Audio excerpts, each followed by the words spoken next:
All right, so anyways, this is going to be Nicole, Kevin, and Tim, and they're going to be speaking surveillance on the silver screen. I know, it's kind of like, let's give them a big hand. Come on. Louder. Awesome. Thank you. Fabulous introduction. Thank you. Sorry about that. So thank you all for coming, particularly Saturday night at 6 p.m.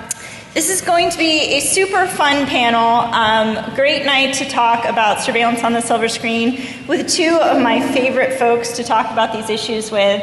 On the end is Kevin Bankston, who is at the New America Foundation. You may have known him from previous starring roles at CDT, working on free expression, and at EFF for almost a decade, working on privacy, free speech, and new technology. And Kevin was also the lead counsel in AFF's cases against the NSA post-2005 revelations. And Tim Edgar, who is currently at Brown and an adjunct professor at law at Georgetown University. Tim is going to bring a great perspective to tonight's panel because he actually worked in the belly of the beast for a couple of years, both with Obama on national security issues and as the first deputy for civil liberties for the director of national intelligence from 2006 to 2009. So we can pause for a moment and think about a couple of things that may have happened related to surveillance between 2006 and 2009. So we have plied him with beer, and hopefully he will be loose-lipped during the panel. Or maybe there are no more secrets, unfortunately, to spill. Or maybe later on at parties. And I'm Nicole Lozer. I'm the Technology and Civil Liberties Director for the ACLU in California. I actually first developed this presentation almost a decade ago when some of the first revelations were coming out about the NSA. And Kevin and I did this presentation at DEF CON about 5 years ago where several of the issues in here we thought were still fiction. But post-Snowden, we've realized even more of it is fact. So we're going to have a fun time tonight sort of going through some of these clips and talking about what's fact, what's fiction, what's legal, and hopefully having some nice conversation and debate about the issues. And we have a pretty short time frame tonight, but we do hope we'll be able to take a few questions at the end or come up afterwards, and we'll be happy to talk. So we're going to start it off with our first clip. You may recognize the people in this movie. I don't know if you guys should be talking so loud. No, Lisa, it's not like the government is listening to everybody's conversation.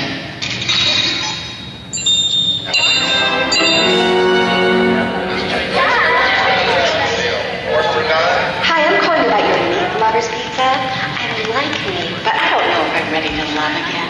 You hang up first. Oh, you hang up first. Okay. She hung up on me. But we're fugitives. We should just lay low till we get to Seattle. Hey, everybody, I found one. The government actually found someone we're looking for.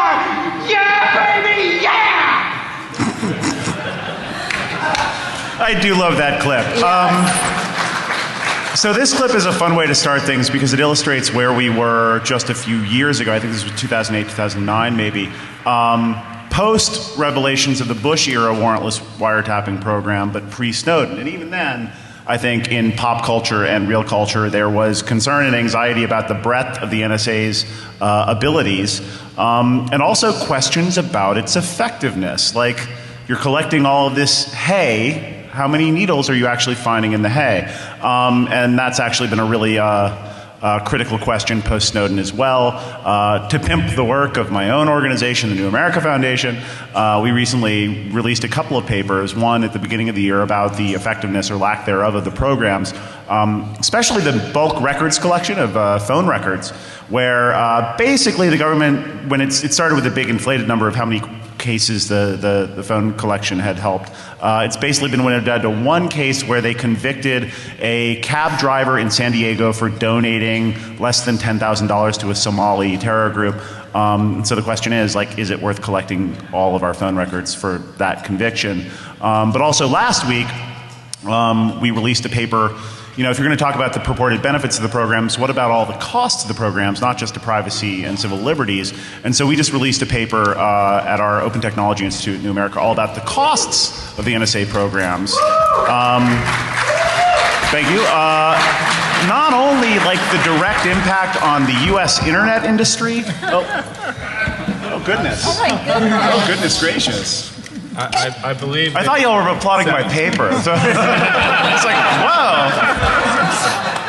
All right. Oh, thank you, Joe. Well, this is good. Wait, am I really doing this many? Yes. What is the audience having one too? No, you guys are. Drink if you got them. This is very sweet.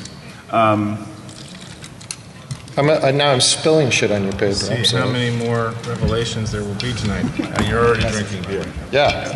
And we didn't Hey, even do when I drink my writing HTTPS by proofs. default. You We don't get do it whiskey. yet. Who's a new speaker in this room right now? Did you hear me? First time speaker? Yes.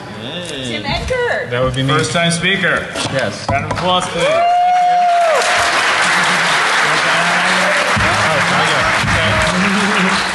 Okay, now I'm ready. All right. All right, Cheers. cheers. Thank you, gentlemen. Thank you. Anyway, read our paper. Oh, you want? I'll grab the rest. There we go. Oh, goodness. No, so not just the cost to American internet industry and trust in the industry, but also cost to our foreign relations, cost to the security of the internet itself, which I think is really important and not being talked enough about. But let's look at the next clip. Oh, and I wanted to just say one other important piece in that clip is that it's not just at the NSA, but we see in that clip local surveillance being rolled out in the buses, and we've seen billions of dollars come down into local and state surveillance. So sort of see that conflation of issues. All right, next, for those who are familiar with this film, the third in Bourne.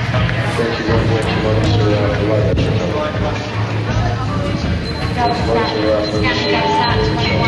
have a hit on Echelon, Blackbriar, East Blackbriar. Looks like it's coming from a European signal. NSA, please confirm your receipt. Sir, what you got?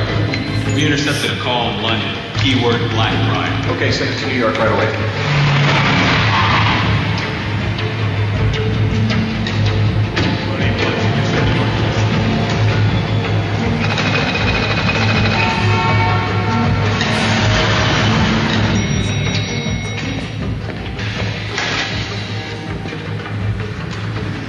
Track the film, registered to a London reporter named Simon Ross, works at the Guardian newspaper. You're tracking it? Sorry. Yeah, thanks, Mike. We have a survey team covering his work and a sneaky peeks on their way to his apartment. Who talked to him? How did you find out about the Blackbriar? I don't know. We pulled his background and run a cross-check on any known anomalies. We've come up with nothing, but I think if we follow Ross, we can be able to... Ross is easy. We want the source. The Bourne Supremacy, third in the Bourne trilogy. As a civil libertarian, this movie was like cinematic crack to me, because within the space of like a couple of minutes, this minute included, they mentioned rendition, or otherwise state-sponsored kidnapping and torture, sneak and peek searches under the USA Patriot Act, tracking cell phones, and Echelon. How many people in this room know what Echelon is? And that's why I love DEF CON. Echelon is the program, part of a partnership of the US and the UK and Australia and New Zealand and Canada, where basically their intelligence services suck up every radio signal on the planet. It's been going on basically for decades. What's changed in the past 15 years or so is much of our international communications and therefore the intelligence community's capabilities have transitioned to the wire, to the fiber network. And so that means here in the US, the NSA sitting on our domestic backbone network, prior to 2008, primarily under the president's own authority, that's what we were talked about as the warrantless wiretapping program, since then under a law called the FISA Amendments Act, and particularly section 702 of that. And so PRISM is what you've heard of as 702 surveillance of cloud companies, sending them targets and getting stuff back from the companies. But there's also, and that's called downstream collection, but there's also the upstream, which is them sitting on the network, which we really have known about since 2005, 2006, based on news reports and whistleblower Mark Klein from AT&T, the secret room in San Francisco that was part of the basis of EFF's lawsuits in this area. But we've learned so much more post-Snowden, including about how the government picks these things called selectors, which are things that identify their targets, and those get tasked to the machines that are sitting on the network, and they get fed back the data that they want. And so here, the selector was Blackbriar, the code name for a program that trains assassins like Matt Bourne? Jason Bourne. Jason Bourne. It's been a while. And so this is not fiction. This is a capability that they have.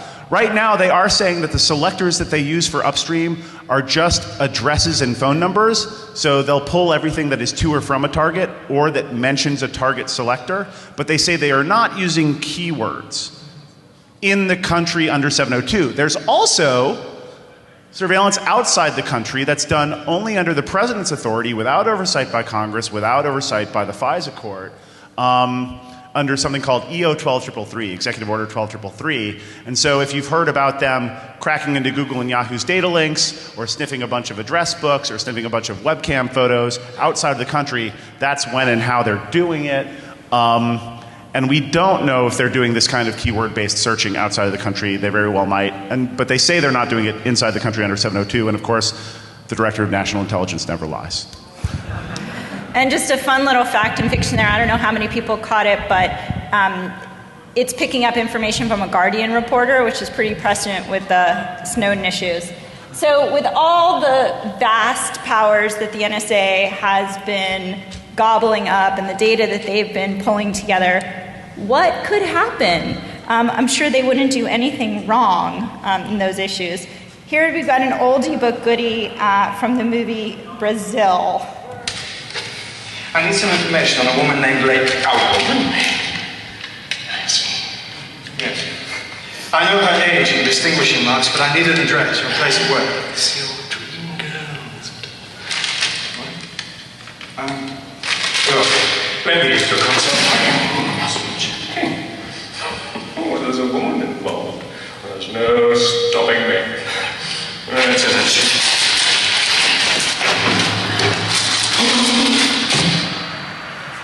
So I'm sure that the NSA wouldn't be using its powers to look for love interests. And I'm sure that there would also never be any mistakes.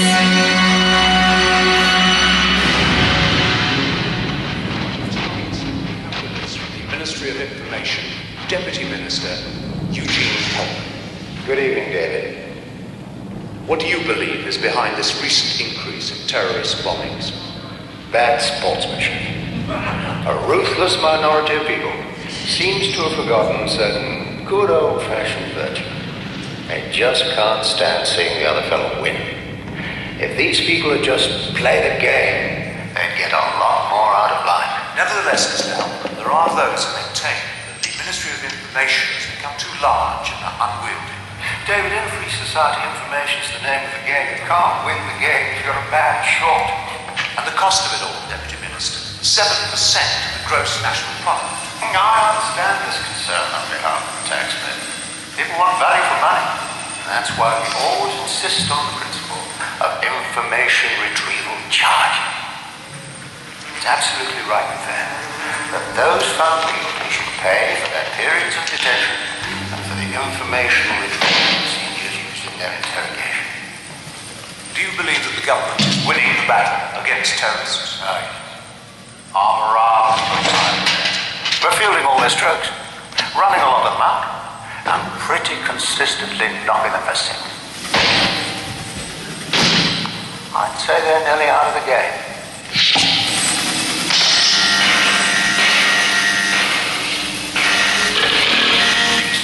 All ideas have to subsidize. But Mr. Holman, the bombing campaign is now in its 13th year. Beginner's luck. So Tim, with all the billions of dollars, there's no misuse ever happening within the system or any mistakes, right? Right. So actually, this brings me back to my days inside the belly of the beast, doing oversight on compliance issues at the NSA. It's a very realistic depiction of the kind of compliance issues that we had to address. The technology was only slightly more obsolete than this technology. So there were two types of compliance issues depicted in these two clips, and we encountered both of them. The first one was what we would call an intentional violation. This is when you used the surveillance apparatus for purposes that would not be considered foreign intelligence, like I'm interested in this woman. Turns out is not a requirement under the National Intelligence Priorities Framework, and therefore is not a valid foreign intelligence target, and can get you in trouble if you are discovered through our compliance system. There were a relative handful of intentional compliance violations that were uncovered over about 10 years, about 12 of them, and all of them, I believe, involved love interests, which perhaps isn't that surprising given human nature. The term was lovint, like SIGINT or HUMINT. This was lovint, and it's not authorized. The second one is a screw-up. This happened relatively more often. When you put in the wrong IP address, or the wrong phone number, or the wrong email address, and you collect information on somebody who is completely innocent because you just put in the wrong numbers. And those were also captured and reported. There's a third type that's not depicted in these clips, which are systemic violations. That's when you screw up the entire way in which you conduct the surveillance, and then you collect a lot of information beyond just the fly landing in your computer. No, you actually set the computer up system up, which was the one that I was actually most concerned about. The one thing I would say in defense of the government here is that if you have a system that is detecting these violations and reporting them to Congress and the FISA court, and it is in fact detecting violations and you're reporting them, that is far better than a system in which you say, we don't have any violations. I was always much more suspicious of any program where the compliance record was 100%. Than I was of a program that said, hey, we had some pretty big problems setting it up, and then there were violations, and then we reported them, and there were a couple of intentional misuses. That means that you're actually measuring your violations, and that's a good thing. So then that really sets up our next clip. When you have immense power, what kind of... Before you start, I just wanted to flag, for those who have not seen Brazil, what happened to Mr. Buttle. Yeah. Mr. Buttle was rendered and tortured into death. So that's what happened as a result of that typo, as an innocent man was kidnapped by his government and tortured to death. So I am not going to say that that sort of thing never happens, because I think there have been very serious mistakes. But all I would say is that there's an important reason to be careful about what you do with intelligence information, because if it's screwed up, then you're going to have a big problem on your hands. And I think that one of the things the NSA doesn't do is they don't do things. They don't render people. They don't, they pass information along, and it's very important that the other agencies understand that it's not perfect. But when you have technology that can provide immense power, one of the big questions that has been sort of raging since the Snowden revelations is there proper oversight? Is there proper channels to make sure that laws are being followed and that we actually have laws in place to address issues that need to be addressed? And this next clip does a good job of teeing up some of that from The Dark Knight.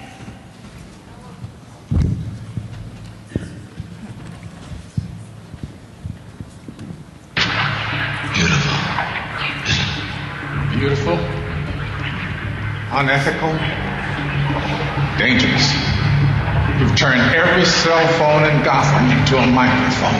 And a high-frequency generator receiver. You took my sonar concept and applied it to every phone in the city.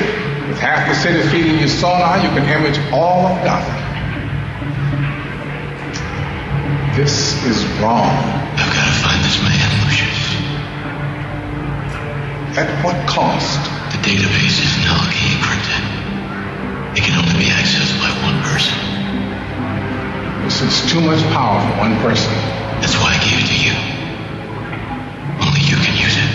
Spying on 30 million people isn't part of my job description.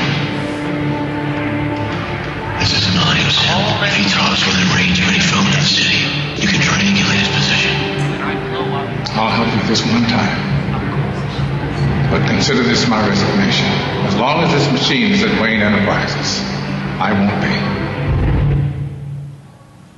God bless Morgan Freeman. Really. If only he existed in real life. I mean, you know he does exist in real life, but you know what I mean. The screen Morgan Freeman, who is infallible, if only he existed, but he doesn't. Instead, we have Dianne Feinstein in the FISA court. So I love this clip because it is really one of the most potent and widely seen metaphors for the moral conundrums that our intelligence community has been put into post 9/11. And it illustrates the need for, well, first, the questioning of, should anyone have the ability to spy on 30 million or 300 million or 6 billion people? And if so, under what checks and balances? I also think it's a lot of fun because it's a great mixture of actually plausible technology and really stupid technology. I mean, because like owning your phone and turning on the mic is possible. In fact, we've seen this in law enforcement investigations of the mafia. Like they get a warrant with the provider assistance, they turn on the mic. You know, we've seen, you know, you guys are well aware of malware that you can inject into a phone or a computer to turn on a mic or a camera. You know, there is, you know, they're voice printing for the Joker. You know, this capability does exist. The NSA does have that capability.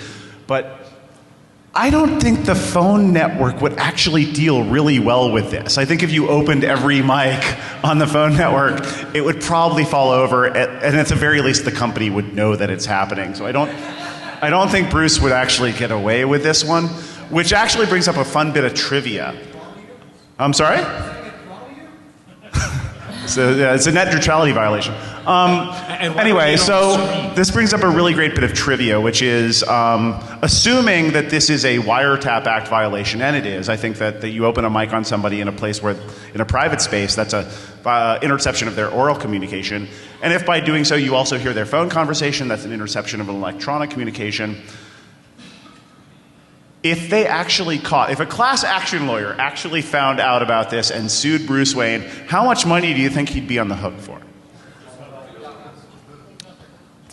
Well, if you assume $20, if you assume 30 million plaintiffs, it's $300 billion because the Wiretap Act has really huge statutory damages, which is why at EFF we brought a case that would have cost the phone companies an enormous amount. Or they'd be liable for nothing because they'd hire really expensive lobbyists and get immunity, right? Yes, Yeah. which is Boo. exactly what happened. Well, I'd like to point out that it is Batman, and maybe they should have immunity just for this one time. Yeah, well, I mean, you know, it's Batman. Like, it's not like he's an emotionally crippled sociopath or anything. But anyway, I think this clip also raises an issue that we're going to talk a bit more about, which is the question of if this system, even though it's spying on 30 million people, is only going to hit when it hears the Joker. Has it really violated all those people's privacy? Or is that targeted enough that it doesn't implicate their privacy interests? Well, I think it's very critically important. That issue. It's very critically important that there are all these screens, because that indicates that each individual phone has some kind of strange thing going on. That maybe if they got rid of the screens, it wouldn't violate privacy. Yeah. Well, and then the crazy technology is this sonar thing, which I like. Maybe there's some weird mil-spec stuff that's starting to do things like that, but anyway. And then the next clip that we're going to go into is both surveillance that's happening on the national security stage, but also surveillance that's happening increasingly local law enforcement to surveil many, many people, and that is cell tracking. This is from the company Keep, which was just in 2012. So you can see it. Where are you? Honey, you don't need to know that right now. But why can't you just tell me? You see, all I want to know is, are you okay?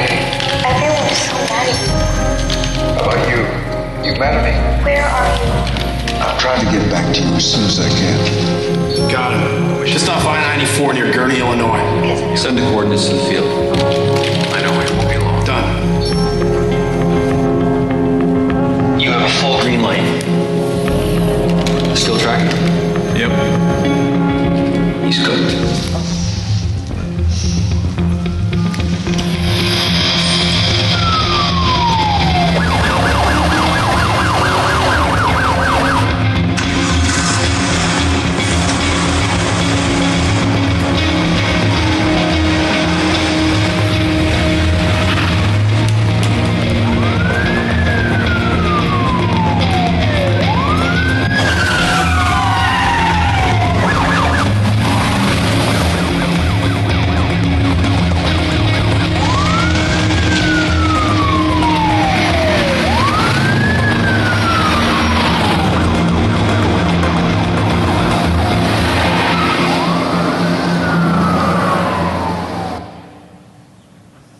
He's just so handsome.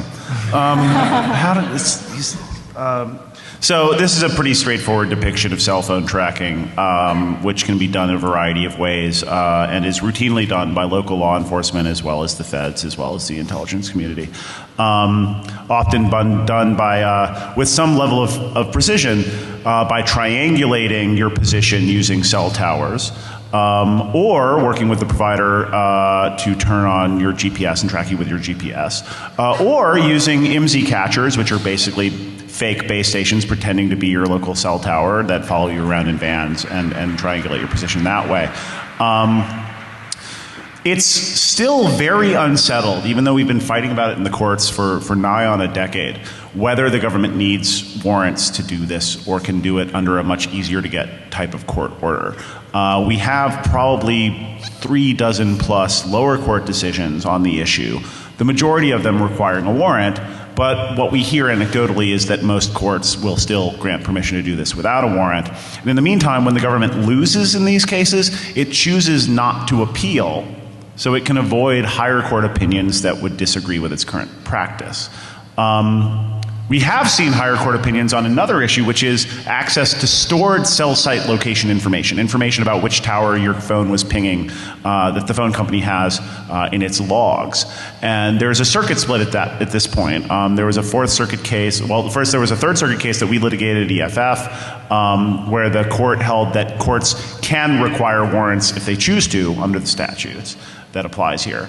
A Fourth Circuit case that said the Fourth Amendment does not protect this data, and most recently an 11th Circuit case that included the ACLU holding that the Fourth Amendment did protect this data. So it's kind of still the Wild West and very unclear when and how the statutes and the Fourth Amendment protect your location against government tracking. So I will venture a prediction here that much like gay marriage, the trend here is very clear, that I believe that within just a few years, it will be very clear to everyone that in fact you do need a warrant for this kind of location tracking.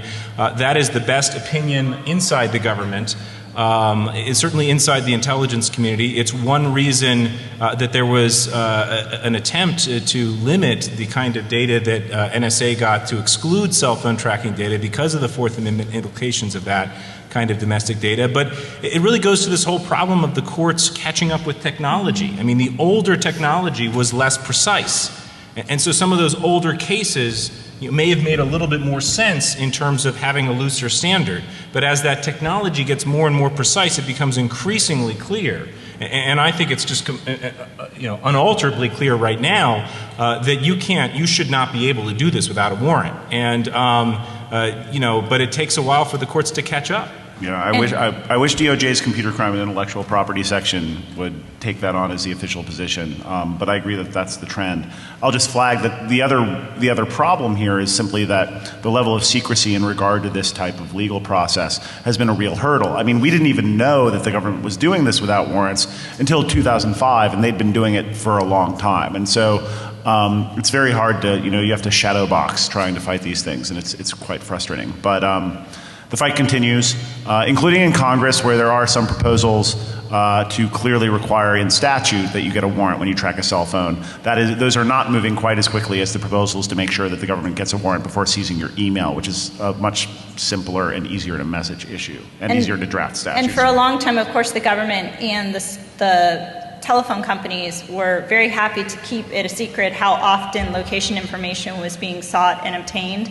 And Senator Markey, Senator Markey 2 years ago, actually sent letters to all the mobile companies urging them, requiring them to respond about how many demands they were getting. That opened up some of the floodgates. And then the ACLU actually did only our second shareholder action ever.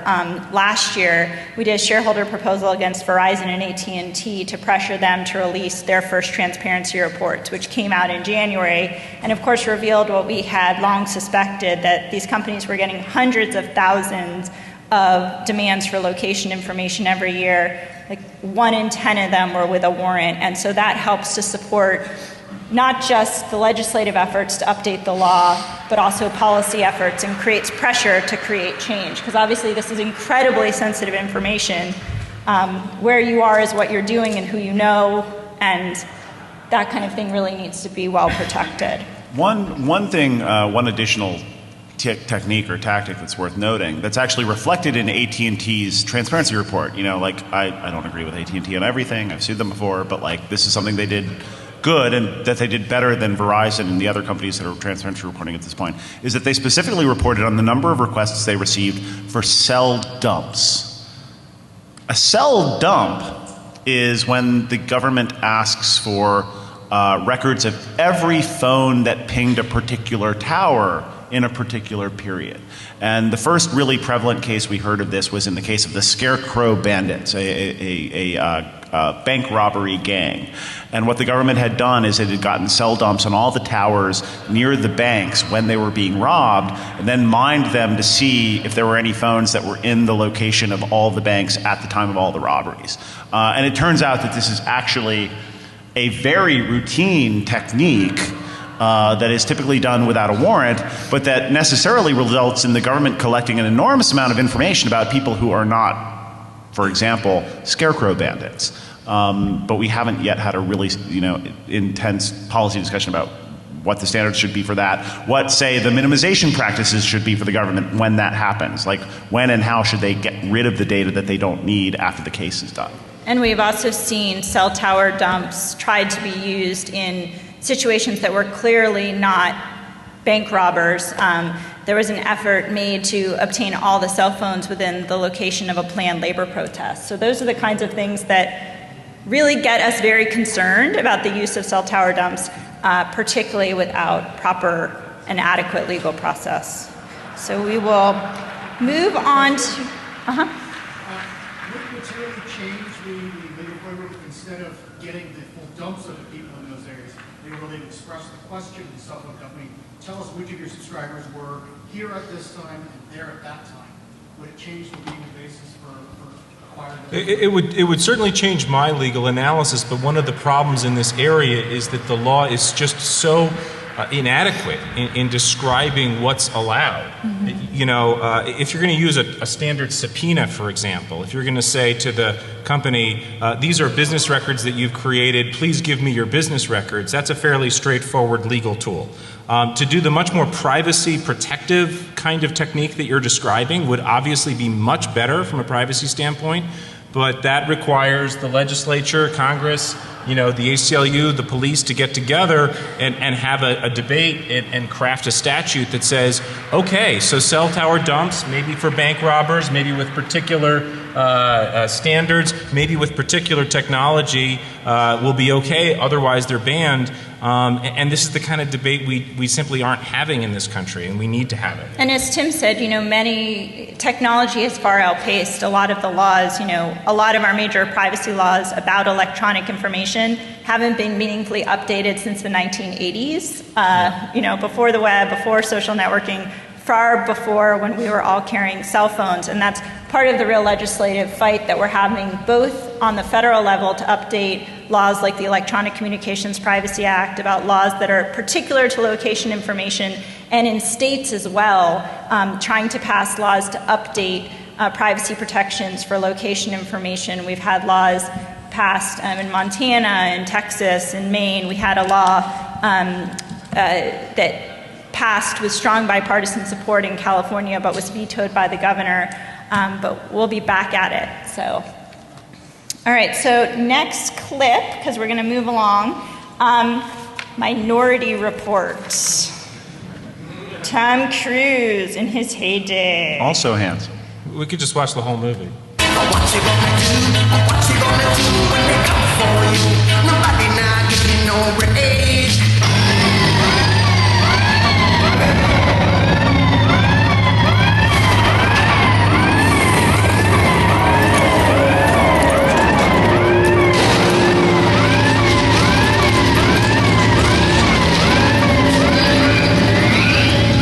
We are now in position and ready to begin thermal scan on all residences on North Powell. I'm thinking you must really like me, don't you, Fletcher? That's why you asked to partner with me on this little sortie, isn't it? I think you're swell company, not. It's not that you don't trust me to be alone with the chief, is it? That you think I might, futz with him if I had the chance? No, I just want to watch him use your body to sandblast another building, that's all, Jeff. Havana, go. I show 27 warm bodies. Roger that, confirm 27 warm bodies. What do you think, 4 spiders, 1 per floor? Let's do 8. I gotta eat.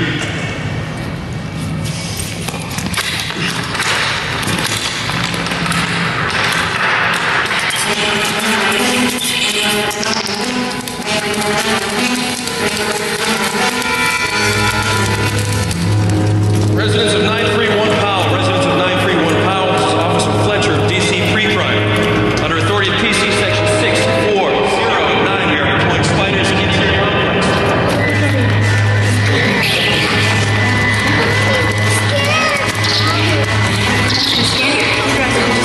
Stand still, baby. Open your eyes. All right, totally creepy. So those of us up here would, clearly believe this is unconstitutional. It would be unconstitutional. Antonin Scalia would believe Yes. this is unconstitutional. Trespass on the home, and as Kevin said, even Scalia would think this is unconstitutional. When the issue of thermal imaging came up in the Kylo case, it was found to be unconstitutional trespass at the home. Scalia was particularly concerned about the fact that it would intrude upon the privacy of the lady of the house taking a bath. So he has sort of very strong feelings about the home and privacy within the home. But one can imagine in this future world that the police may be making the argument, look, we're not intruding upon anyone's privacy. These are devices. We as ourselves, as human beings, didn't actually conduct a search of these people. And it wasn't until these bots found Tom Cruise, the perpetrator, that was indeed a search, and he had no reasonable expectation of privacy because he was the perpetrator, therefore no Fourth Amendment violation. And this seems like kind of a crazy argument that all these people whose privacy was invaded, that were searched, their Fourth Amendment rights were not violated. But we're actually seeing this kind of argument come up in the electronic surveillance context. Right. So I would agree that even General Alexander would say that it's unconstitutional, but it's only unconstitutional because of the invasion of the home.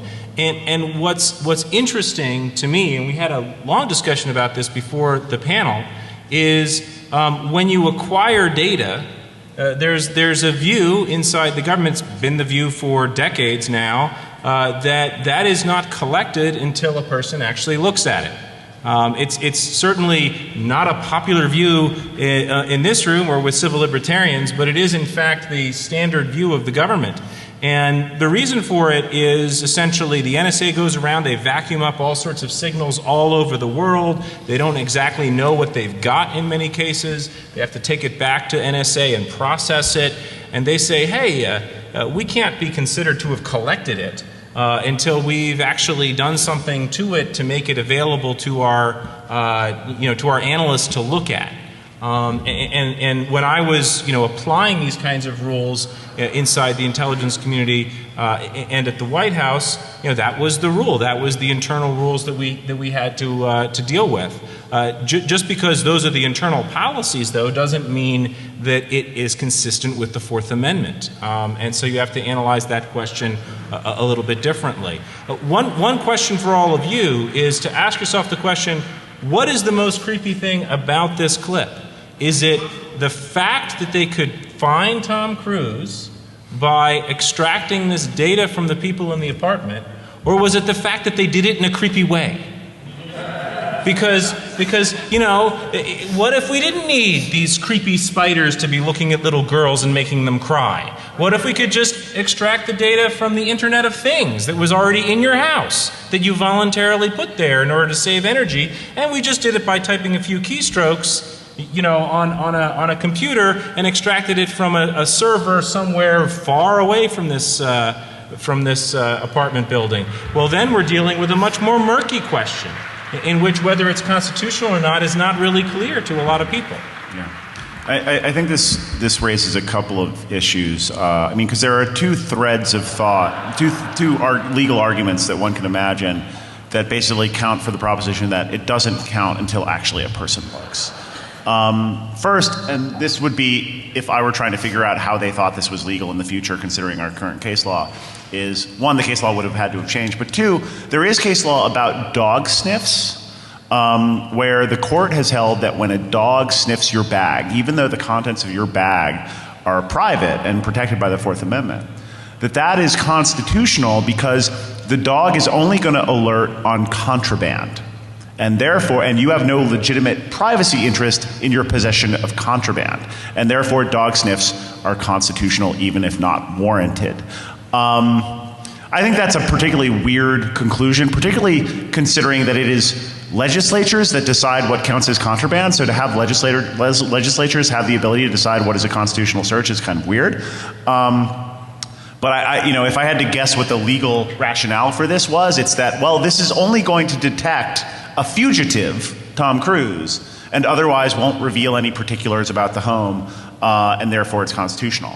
But then there's also this thread, and this isn't so much in the legal case law, but it is apparent in the way that the government talks about it, is that in terms of privacy violation, in terms of how we define what an intrusion is on your expectation of privacy, what counts as an interception of your communication, they seem to be following rules that imply that, well, it doesn't really count until a person looks at it, or at the very least until we store it.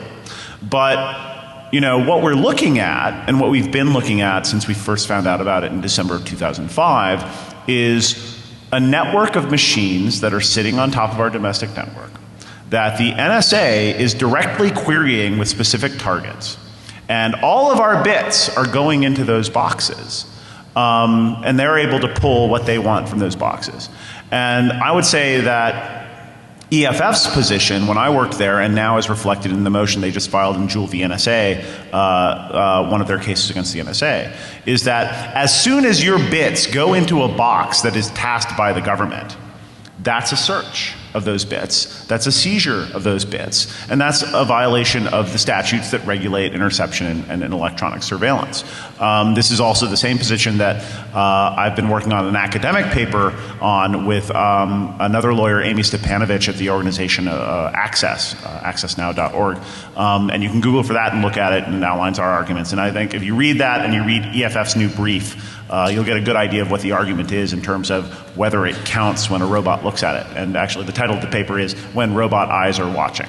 And so I think this question of at what point do we draw the line on the privacy invasion? Is it when the bits go in the box? Is it when the box stores the bits? Is it when the box sends the bits to the NSA? Is it when those bits are rendered into a human intelligible form? Is it when a human actually reads them? Is it when a human reads them and prepares them for an analyst to actually pay attention to them?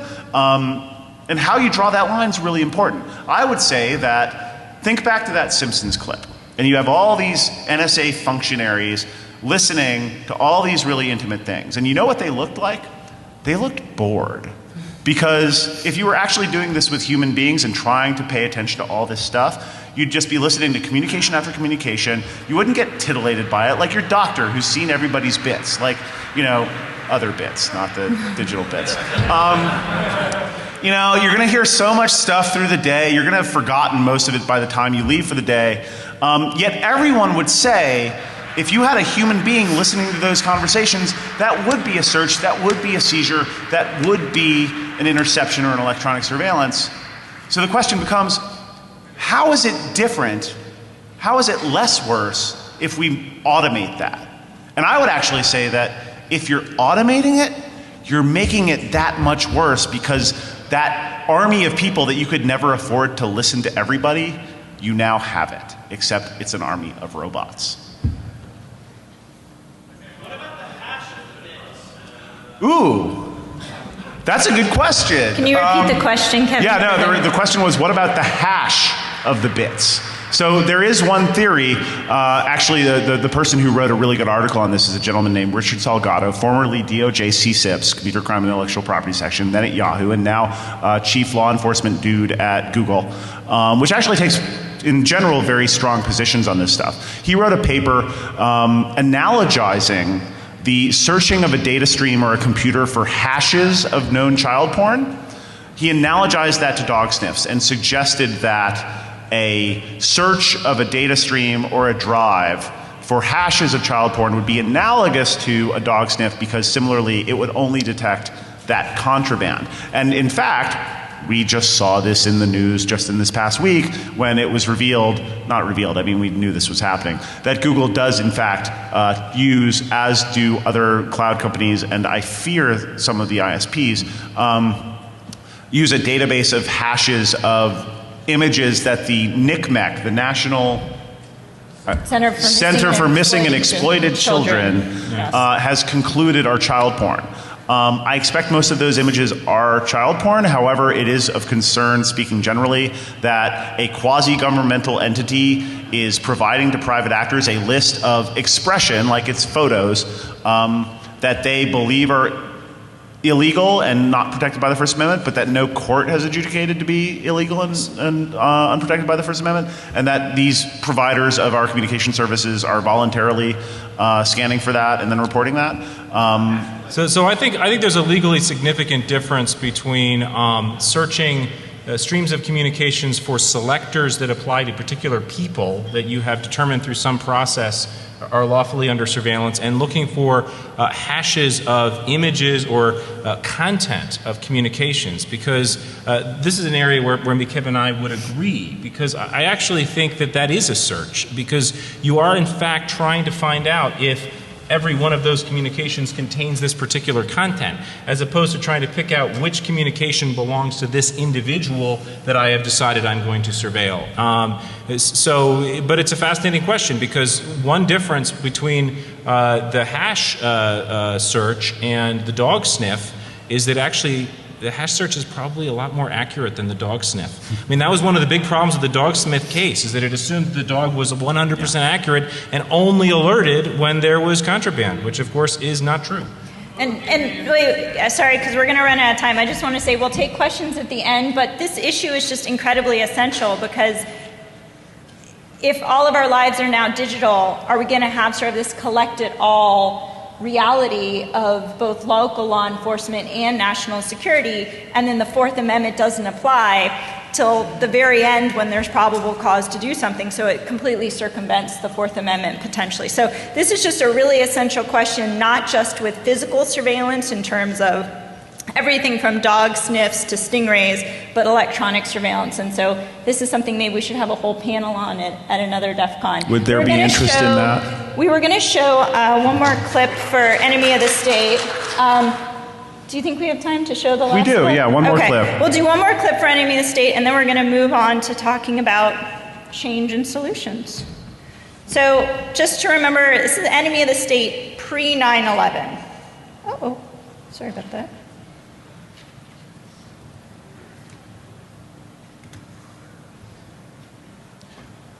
Oh, what is going on? Well, We don't show the... I know. I was going to say that there is a little bit of a cult. Okay, here we go. I'll say.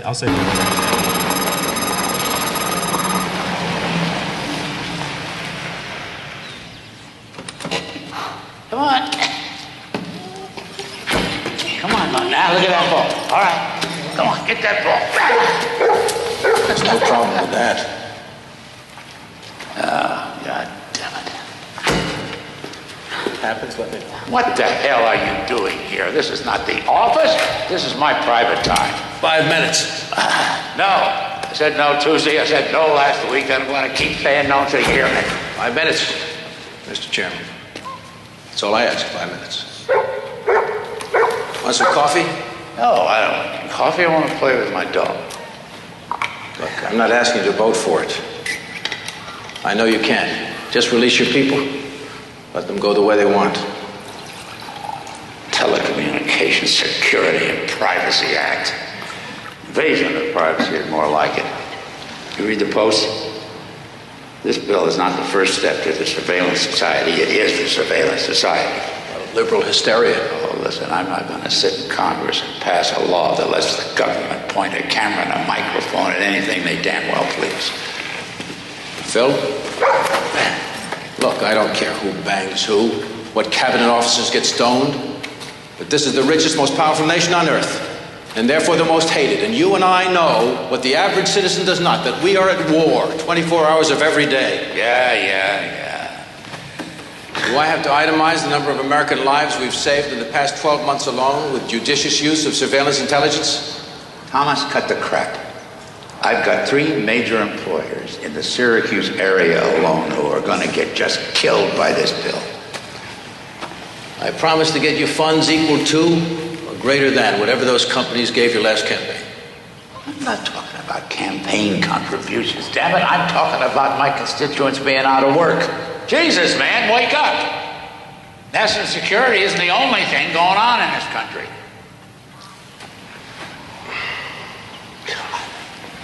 This conversation is over. Well, there goes the Fourth Amendment. What's left of it? Hey, Maria. Hello, Mr. Bobby. Don't you honestly doubt that the average citizen... Hey, you're about a bark and a half from being homeless. Baby, listen to this fascist gas bag. Freedom have always existed in a very precarious balance, and when buildings start blowing up, people's priorities tend to change. She's got a point there, sweetie. Bobby. I mean, who is this idiot? He is talking about ending personal privacy. Do you want your phone tapped? I'm not planning on blowing up the country. Well, how do we know until we've heard all your dirty little secrets? You're just gonna have to trust me. Oh, I know. We'll just tap the criminals. We won't suspend the civil rights of the good people. Right. Then who decides which is which? I think you should. You know, Bobby, I think you should take this more seriously. Honey, I think you're taking it seriously enough for both of us and half the people on the block.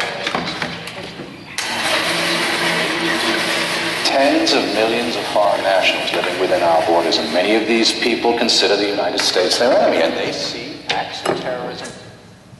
So I love this clip also because the wife plays an ACLU lawyer in this movie, so especially particularly close to my heart. But definitely some similar phrases going on in this movie than we've heard since 9/11. Yeah, one bit of context. That first scene, that is the NSA director trying to convince the chairman of the Senate Intelligence Committee to support their bill. It's the first scene of the movie, and what happens at the end of it is that the NSA assassinates the chairman of the Senate Intelligence Committee. I don't think the NSA would do that, as it's a bit out there, but I don't know. Yeah. So the NSA doesn't engage in those kinds of operations. That would be CIA. There are other parts of the government that do that.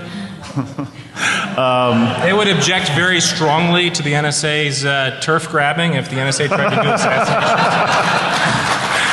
But obviously the similarities to the Patriot Act, to the FISA Amendments Act, and now we see sort of post-Snowden, some moving back from that, some real movement in D.C. to reinsert some important safeguards. And so we want to end sort of on a note of what we see moving and optimism about what we see potentially happening to address some of what has occurred since 9/11, the concerns that many civil libertarians and many members of the public have had just about overreach, about abuse, about lack of safeguards, about lack of check and balances. Yeah, so there is this bill, the USA Freedom Act, that was really great, and then it was really awful, and now it's better, but not awesome, but still good enough to actually change the law in some really good ways, and we're hoping that we can try and move it before the election when Congress comes back in September. But I just wanted to flag another thing that I think of when I watch this clip, which is,